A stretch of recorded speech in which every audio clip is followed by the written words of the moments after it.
Halo semuanya, perkenalkan nama saya Nipti Dewi Setiasari. Saya mahasiswi dari Fakultas Kedokteran Hewan Universitas Udayana akan membawakan sebuah materi yang berjudul pertumbuhan bakteri.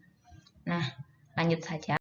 Nah, pada materi ini, hal yang akan saya bahas yaitu yang pertama, kebutuhan nutrisi sel bakteri, yang kedua, pola pertumbuhan bakteri, dan yang ketiga, penghitungan populasi dari bakteri. Baiklah, sebelumnya saya akan menjelaskan morfologi bakteri secara umum. Bakteri merupakan jenis sel yang prokaryotik, di mana tidak ada organel yang tertutup oleh membran. Yang pertama, yaitu bagiannya ada kapsul, di mana merupakan lapisan glikokalis yang mengelilingi sel agar sel terlindungi dari dehidrasi dan tidak mudah terfagositosis oleh sel inang. Lalu yang kedua, ada dinding sel yang merupakan lapisan yang kompleks yang membentuk bentuk dari bakteri. Yang ketiga, ada membran plasma yang merupakan pelindung dari sitoplasma dan bersifat selektif barier terhadap material yang keluar masuk sel. Lalu, terdapat flagella di mana merupakan filamen panjang yang berfungsi mendorong bakteri ke segala arah. Lalu terdapat fimbriae atau fimbriae merupakan mirip rambut lebih tipis dibanding flagella. Lalu terdapat pili yang ukurannya lebih pendek daripada fimbriae. Biasanya terdapat satu atau lebih dari sel bakteri yang berfungsi sebagai motilitas serta transfer DNA. Lalu selanjutnya ada nukleoid yang merupakan kromosom bakteri, yaitu DNA, yang membawa informasi genetik dari suatu bakteri. Selanjutnya ada plasmid, yang merupakan molekul DNA kecil yang dapat mereplikasi diri secara independen. Selanjutnya ada ribosom, yang seperti kita ketahui berfungsi sebagai sintesis protein dan granular pada sitoplasma. Dan yang terakhir itu inklusi, yaitu endapan cadangan nutrisi pada beberapa jenis bakteri. Nah, pada bakteri gram positif, dinding selnya lebih glikokalis, akan lebih jelas tampak, dan lapisan yang lebih tebal disebut peptidoglikan. Sedangkan dinding sel bakteri gram negatif, terdapat peptidoglikan namun sedikit atau tipis. Lipopolisakarida di lapisan luar membran bilayer. Dinding sel bakteri gram negatif mengandung lipoprotein dan fosfolipid, dan juga lipopolisakarida atau lipid. Lipid dalam lipopolisakarida ini bersifat toksik, yaitu endotoksin. Selanjutnya, yang pertama yaitu kebutuhan nutrisi sel bakteri. Nah, dari informasi yang saya baca, terdapat 10 jenis nutrisi yang dibutuhkan oleh sel bakteri. Yang pertama ada air, mineral, garam-garam anorganik, nitrogen, faktor pertumbuhan, oksigen, suhu, pH, karbon, dan tekanan osmosis. Baik, kita langsung saja. Yang pertama yaitu ada air. Nah, air. Air merupakan komponen utama sel mikroba dan medium. Merupakan penyusun sel yang terbesar dalam protoplasma yaitu sebanyak 70%.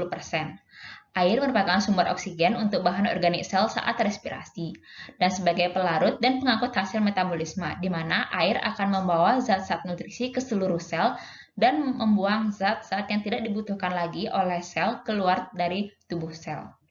Nah, selanjutnya ada mineral. Mineral ini yang dapat saya kelompokkan ada beberapa, yaitu ada sulfur yang dapat digunakan sebagai penyusun asam amino dan vitamin, yaitu tiamin dan biotin. Selanjutnya ada fosfor yang digunakan untuk sintesis DNA dan RNA, ATP, dan fosfolipid dari membran. Lalu ada potasium dan magnesium yang diperlukan untuk kofaktor enzim. Lalu ada kalsium untuk pembentukan dinding sel dari bakteri. Selanjutnya ada oksigen. Berdasarkan kebutuhan oksigen, bakteri dipisahkan menjadi 5 kelompok, yaitu yang pertama ada anaerob obligat, di mana bakteri di sini tidak memerlukan oksigen untuk pertumbuhannya atau kadar oksigen yang sangat rendah tidak dibutuhkan, karena oksigen di sini bersifat toksik bagi bakteri. Yang kedua, anaerob aerotoleran, di mana bakteri tidak mati karena paparan oksigen. Ketiga, ada anaerob fakultatif. Bakteri dapat tumbuh pada keadaan aerob maupun anaerob. Yang keempat, aerob obligat, di mana bakteri mutlak membutuhkan oksigen dalam pertumbuhannya. Dan yang kelima yaitu bakteri mikroaerofili, di mana tumbuh baik pada oksigen rendah, namun jika tekanan oksigennya tinggi dapat menghambat pertumbuhan bakteri tersebut. Nah, dapat dilihat yaitu ada reaksi, di mana pada saat bakteri tumbuh dalam keadaan terdapat udara, terjadi sejumlah reaksi enzimatik dan mengakibatkan produksi hidrogen peroksida dan radikal superoksida. Pada bakteri aerob, aerotoleran, dan anaerob fakultatif, enzim dismutase superoksida mencegah akumulasi ion superoksida, tetapi pada anaerob obligat, enzim tersebut tidak terdapat. Nah, pada bakteri anaerob fakultatif dan aerobik, hidrogen peroksida yang dibentuk dalam reaksi dismutase cepat rusak oleh katalase. Meskipun bakteri aerotoleran seperti bakteri asam laktat tidak memiliki katalase, peroksidase yang dimilikinya dapat merusak H2O2 dan menyebabkan bakteri dapat tumbuh pada keadaan tersedianya oksigen. Selanjutnya, terdapat suhu. Nah, suhu merupakan salah satu faktor lingkungan yang berpengaruh terhadap pertumbuhan dari mikroba. Setiap mikroba memiliki kisaran suhu dan suhu optimum tertentu untuk pertumbuhannya. Nah, kebanyakan mikroba perusak pangan merupakan mikroba mesofili, yaitu tumbuh baik pada suhu ruangan atau suhu kamar.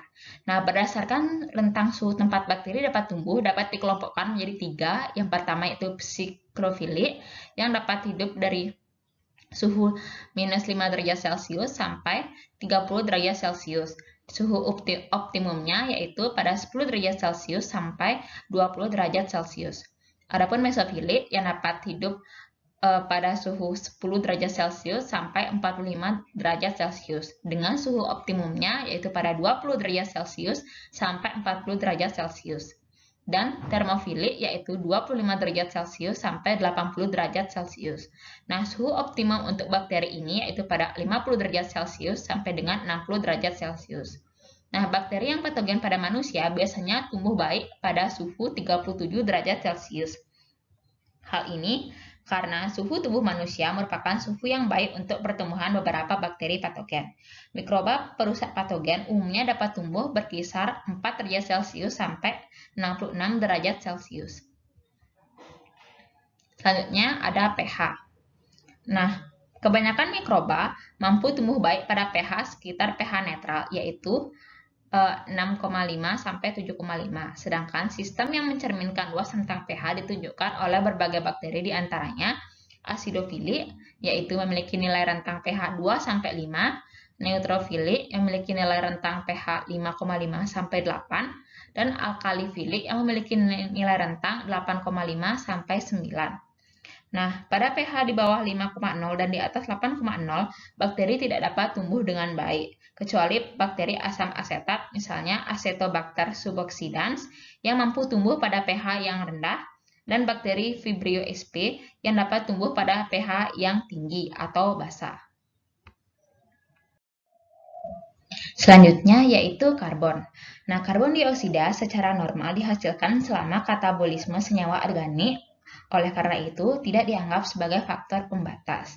Nah, berdasarkan jenis sumber karbon yang diperlukan, dipisahkan menjadi 2 kategori, yaitu bakteri autotrof yang membutuhkan air, garam anorganik, dan karbon dioksida.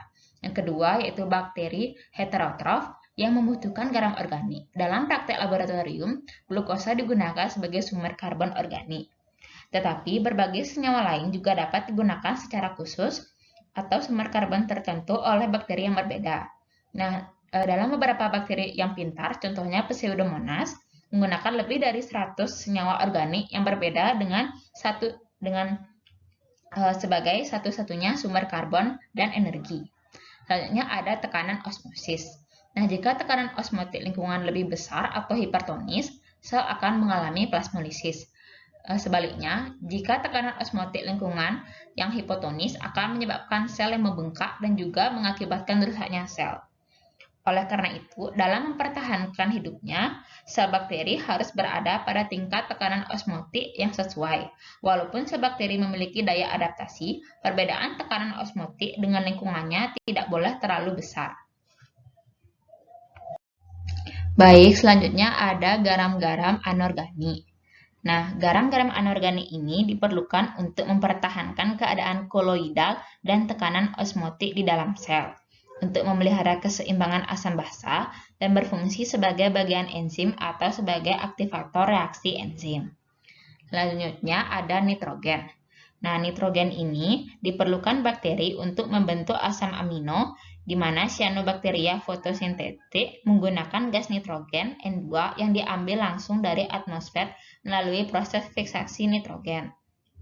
Selain itu, sintesis DNA, RNA, ATP, dan protein memerlukan nitrogen.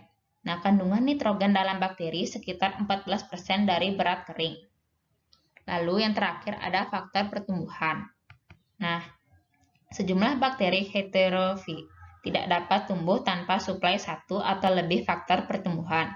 Senyawa tersebut biasanya ditambahkan dalam medium kultur dalam bentuk ekstrak ragi atau darah, termasuk vitamin B kompleks, asam amino, purin, dan pirimidin. Vitamin B kompleks berperan sebagai katalitik dalam sel, juga komponen koenzim atau sebagai grup prostetik enzim. Organisme yang mampu mensintesis faktor pertumbuhan biasanya tidak memerlukan senyawa tersebut dari luar. Pola pertumbuhan bakteri. Nah, dapat dilihat pada gambar di sebelah kiri, terdapat kurva pertumbuhan bakteri, di mana dapat dibedakan menjadi 4 fase utama. Yang pertama yaitu fase lag atau adaptasi. Nah, mikroba yang dipindahkan ke dalam suatu medium mula-mula pasti akan mengalami suatu adaptasi ke lingkungannya yang baru, di mana terjadi peningkatan komponen makromolekul, aktivitas metabolik, kerentanan terhadap zat kimia, dan faktor fisik masih terjadi. Nah, lamanya fase adaptasi ini dipengaruhi oleh beberapa faktor, di antaranya yang pertama medium dan lingkungan sekitarnya, atau tempat bakteri ini akan tumbuh. Nah, jika medium atau lingkungannya sama seperti lingkungan yang sebelumnya, maka waktu untuk adaptasi tidaklah membutuhkan waktu yang lama. Namun, jika nutrien atau kondisi lingkungan yang baru berbeda dari sebelumnya, tentu hal ini akan membutuhkan waktu untuk beradaptasi. Yang kedua, ada jumlah inokulum, yaitu jumlah awal sel yang semakin tinggi akan mempercepat fase adaptasi. Nah, fase adaptasi mungkin berjalan lambat dikarenakan kultur yang dipindahkan dari medium yang kaya nutrisi dipindahkan ke medium yang nutrisinya kurang. Dan mutan yang baru dipindahkan dari fase statis ke medium baru dengan komposisi sama seperti sebelumnya. Yang kedua yaitu fase eksponensial. Mikroba cepat mengalami pembelahan dan konstan mengikuti kurva logaritmik, di mana dipengaruhi oleh medium pertumbuhan, pH, kondisi lingkungan, suhu, dan nutrisi. Nah, akhir dari fase ini yaitu nutrien di dalam medium akan mulai berkurang dan adanya hasil metabolisme yang mungkin bersifat toksik atau racun dan dapat menghambat pertumbuhan dari mikroba. Nah, selanjutnya atau nomor 3 yaitu fase stasioner, di mana pada fase ini jumlah populasi sel tetap atau konstan dikarenakan jumlah sel yang tumbuh sama dengan jumlah sel yang mati. Karena kekurangan zat nutrisi, sel kemungkinan mempunyai komposisi yang berbeda dengan sel yang tumbuh pada fase logaritmik atau eksponensial. Pada fase ini, sel-sel lebih tahan terhadap keadaan ekstrim seperti panas, dingin, radiasi, dan bahan-bahan kimia lain. Dan yang terakhir itu fase kematian. Di sini penurunan jumlah sel bakteri sangat banyak karena jumlah bakteri yang mati lebih banyak daripada sel yang hidup. Hal ini kemungkinan disebabkan oleh nutrien yang di dalam medium sudah benar-benar habis dan energi cadangan di dalam tubuh sel telah habis. Nah, yang terakhir yaitu penghitungan populasi bakteri. Dalam perkembangbiakan bakteri terjadi pembelahan biner di mana satu sel membelah menjadi 2 sel, lalu mengalami pembelahan lagi dan tumbuh sesuai nutrisi yang dimiliki. Dalam perkembangbiakan bakteri terjadi peningkatan massa sel dan jumlah organisme, tetapi hubungan kedua parameter tersebut tidaklah konstan. Nah, massa sel ditentukan langsung dalam berat kering yang metodenya memakan waktu terutama dalam isolasi dan pemurnian. Metode yang sering dilakukan untuk menaksir berat atau jumlah biomasa total dalam suspensi ialah mengukur densitas optik kultur kaldu dengan spektrofometer. Teknik 2D metrik khusus digunakan untuk menentukan massa sel selama pertumbuhan sebagai evaluasi terhadap efek zat antibakteri terhadap bakteri. Metode lain untuk menentukan berat atau jumlah sel dengan menentukan nitrogen dan mengukur volume sel yang telah disentrifugasi. Nah, pada foto di sebelah kanan merupakan alat spektrofometer untuk mengetahui jumlah biomasa total. dari sel bakteri. Jumlah sel bakteri dapat dihitung secara langsung melalui mikroskop maupun tidak langsung atau menghitung langsung jumlah sel yang hidup.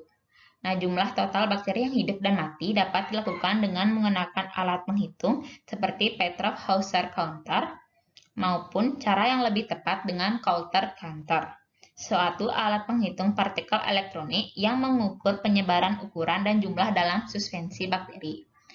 Untuk menghitung jumlah yang hidup, diperlukan pembiakan pada permukaan lempeng agar. Populasi mikroorganisme diencerkan dalam bentuk non-toksik dan populasi yang tercampur rata disebarkan dalam atau pada medium padat yang sesuai. Jadi, setelah inkubasi setiap unit yang hidup membentuk satu koloni. Jumlah individu yang hidup atau klaster yang ada ditentukan dari jumlah koloni dan pengenceran. Baiklah, sekian materi terkait pertumbuhan bakteri yang dapat saya paparkan. Mohon maaf bila ada kesalahan maupun kekurangan. Terima kasih dan sampai jumpa.